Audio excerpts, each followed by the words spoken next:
नमस्कार, news for nation देख रहे हैं आप। मैं हूं आपके साथ धीरज सिंह। बिहार में शराबबंदी को लेकर लगातार विपक्ष की ओर से सवाल उठाया जा रहा है। इसी बीच बिहार सरकार के मंत्री रामसूरत राय पर आरोप है कि उनके परिसर से शराब का खेप मिला है, जिसके बाद लगातार तेजस्वी यादव नेता प्रतिपक्ष हमलावर। हमारे साथ बात करने के लिए जाप सुप्रीमो पप्पू यादव जी हैं। सर, रामसूरत राय पर आरोप है कि उनके कैंपस से शराब का खेप मिला है। तेजस्वी यादव उनके इस्तीफे की मांग कर रहे हैं। कोई बाकी है? हवा में सब नंगे, हर डाल पर उल्लू बैठा अंजामे गुलिस्ता क्या। बिहार में कोई नेता है जो शराब नहीं पीते हो? शराब लगभग एमएलए मंत्री शराब के धंधे में ना लिप्त हो। सब मुद्दों से भटकाने का शराब, सदन में मैं तुम एक दूसरे पर आरोप प्रत्यारोप, 19 लाख रोजगार का, पलायन का, कोरोना वायरस का, फैक्ट्री का, जल नल योजना है, सारी चीज़ें, इस पर कोई चर्चा ही नहीं। बिहार के यूथ के बहाली का सवाल है। हर बहाली चीटिंग होती है, कैंसिल हो जाता है। कोई बहाली ही नहीं है जिसमें क्या चलती है। सारी बहाली में क्वेश्चन पहले आउट हो जाता है। ये मुद्दा नहीं बनता है, ये आश्चर्य कैंसिल हो जाता है। अब गोली चलती है बालू माफियाओं के द्वारा, इसीलिए मुद्दा नहीं बनता कि बालू में सबके पैसे लगे हैं। ज़मीन की दलाली करते हैं, उसके सबके पैसे लगे हैं। बालू में सबके पैसे लगे हैं। तो लगभग जो स्थिति है बालू की, ज़मीन की दलाली की, शराब की, अब शराब 50,000 करोड़ का पैरेलल इकोनॉमी ऊपर है। सबसे ज़्यादा पैसे जो है नेताओं के घर, पार्टियों के पास, पदाधिकारियों के पास सबसे ज़्यादा शराब के द्वारा जाता है। फिर बालू है, ज़मीन है। तो ये कोई पार्टी नहीं है जो जिसके पास पैसे नहीं, फ्लो नहीं। सभी की मिलीभगत है इसमें सब लोग, आप उठा करके देखो ना, पता चल जाएगा। तो क्या सर, आप जांच की मांग कर रहे हैं कि जिस प्रकार से आप आरोप लगा रहे हैं? भैया, उसमें तो एक बार नहीं कई बार बोले कि सबका ब्लड सैंपल जांच करा लो। अच्छा, एक बार थोड़े नहीं कहा, कई बार कहा कि सबका ब्लड सैंपल जांच करा लो। जो बाहर जाते हो, नेता आते हैं, उसका ब्लड सैंपल जांच करा लो। जो पदाधिकारी हैं, थाना में पदाधिकारी हैं, अन्य जगह हैं, उसका सप्ताह में हर एक बार ब्लड सैंपल जांच हो, तो पता चल जाएगा कि दारू कौन पीता है, कौन नहीं पीता। कितने दारू तो डेली 5-5, 10-10 करोड़ का दारू पकड़ाता है। डेली गोदामों में दारू पकड़ाता है। गोदाम किसी न किसी बड़े लोगों का होता है, नेताओं का होता है, पदाधिकारियों का होता है।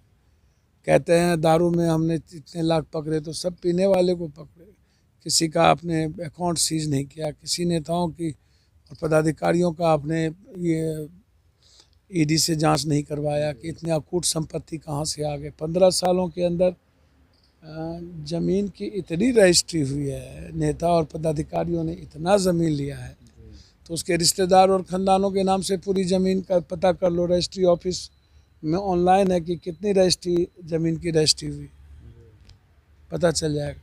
नीतीश कुमार तो सर कहते हैं कि शराबबंदी पे अगर एक बार रिपोर्ट दी, 1.5 घंटे के अंदर कार्रवाई हो जाएगी। भैया मेरे, नीतीश कुमार जी रिपोर्ट दीजिए, कौन देगा रिपोर्ट?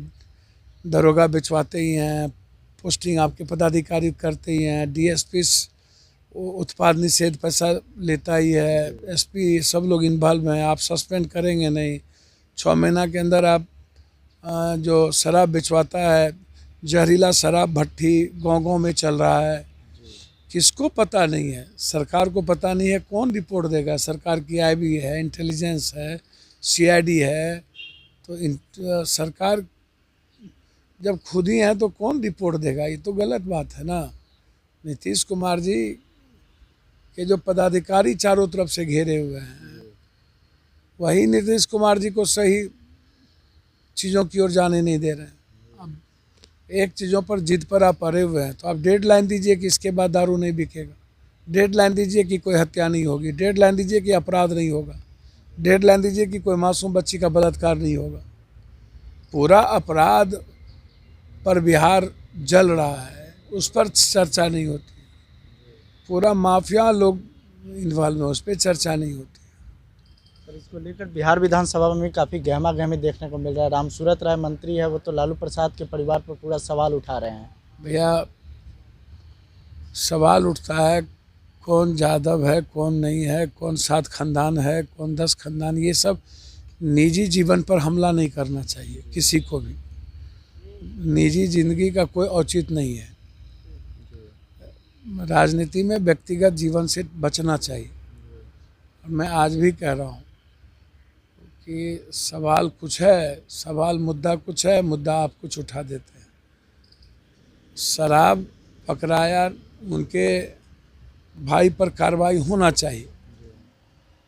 यदि उसके स्कूल में पकड़ा तो इंक्वायरी हो, कार्रवाई हो। मंत्री बचा रहे हैं, मंत्री जी तो विपक्ष के नेता को चाहिए कि वो एकदम ब्लड सैंपल जांच करा ले, पूरा 70 MLA का ब्लड सैंपल का जांच हो जाए किसी भी परिस्थितियों में। क्या दिक्कत है? मतलब वहाँ से भी निकल सकता है शराबबंदी का जांच। पता चल जाएगा ना, 70 MLA का जांच करा लीजिए, फिर इस पर दबाव पड़ेगा। तो हम तो विपक्ष का नेता को सहयोग दे रहे हैं ना कि आप पहला जांच व्यक्ति हैं, आप कहिए हमारा ब्लड जांच करिए, तो आपको अच्छा हो जाएगा। आप पर भी जो आरोप लगाते हैं, ये लोग हाथ में शराब का बोतल ले करके ट्वीट करते हैं, तो आप जांच करवा लीजिए। हिम्मत है तो आप कहिए कि जांच करके देखो। तो पहले तेजस्वी यादव शुरू करें जांच कराना। विपक्ष का नेता सभी MLA, पहले कोई मैं नहीं कह रहा हूँ, आरोप प्रत्यारोप का व्यक्तिगत दौर चल रहा है। कौन यादव है, कौन नहीं है, कौन कौन खानदान है, कौन कौन है, भैया ये कोई मतलब है? अब ये गलत चीज़ है। ये भी गलत है कि मंत्री रामसूरत राय जी शराब बेचवाते होंगे, मुझे नहीं लगता ऐसा। उनके भाई हो सकते हैं इस धंधे में, पैसा बहुत ज़्यादा है, इन्वॉल्व हो, लेकिन रामसूरत राय नहीं हो सकता। मुझे लगता है कि रामसूरत राय जैसा व्यक्ति जो MLA रहा हो, स्थिति तो है कि पैसा इतना है कि सभी लोग इन्वॉल्व हैं, सबके पैसे इन्वॉल्व हैं, लेकिन मंत्री रहते हुए तो ऐसा नहीं हो सकता है। पहले इस पर है तो भाई पर कार्रवाई करिए, निश्चित रूप से भाई इन्वॉल्व है तो कार्रवाई करिए। और रामसूरत राय जी जिस तरीके से व्यक्तिगत टिप्पणी किए हैं, मैं ऐसी टिप्पणी से इत्तेफाक रखता हूँ। मैं नहीं चाहता हूँ कि ऐसी टिप्पणी हो। रामसूरत राय तो गांधी मैदान में फड़ियाने के लिए बुला लिए हैं तेजस्वी यादव। नहीं, निश्चित रूप से जब एक दूसरे पर व्यक्तिगत आरोप और लगातार आप लगाते रहेंगे तो स्वाभाविक है कोई भी जवाब देगा। और मुझे लगता है कि उन्होंने एक तरह से बहुत आक्रोश में आके जवाब दिया, तो तेजस्वी जी को स्वीकार कर लेना चाहिए। इसमें क्या दिक्कत है? स्वीकार कर लें। और जो आज सदन में व्यक्तिगत टीका टिप्पणी, कोई मर्यादा तो रही नहीं। सही कहा। अब जैसे मंत्रिमंडल, कोई हमारे यहाँ डेमोक्रेसी में और संविधान में ऐसा तो है नहीं कि कौन 0 पैसा का मंत्री बनेगा, कौन 1 पैसे का मंत्री बनेगा, कौन पढ़ा लिखा होगा। डेमोक्रेसी में तो किसी को भी मुख्यमंत्री मंत्री बनने का राइट है। अब आप नहीं बोलते हैं तो आप उसको घेरिए ना, क्वेश्चन से घेरिए, सदन से घेरिए। जिस तरीके से लगातार मंत्री स्पीकर पर पहली बार प्रश्न चिन्ह खड़ा कर रहे हैं, दुनिया का 9वां आश्चर्य नहीं 10वां आश्चर्य हो गया भाई। स्पीकर की गरिमा होती है और लगातार, तो इससे पता चलता है कि किस अहंकार में मंत्री लोग हैं, कितना उतावलेपन है, कितना लूट खसोट में लगे हुए हैं। मर्यादाओं की भी कोई एक बैरियर होती है। मर्यादाओं को क्यों लांघता है मंत्री लोग, मुझे समझ में नहीं आता। स्पीकर को कोई चैलेंज कैसे कर सकता है?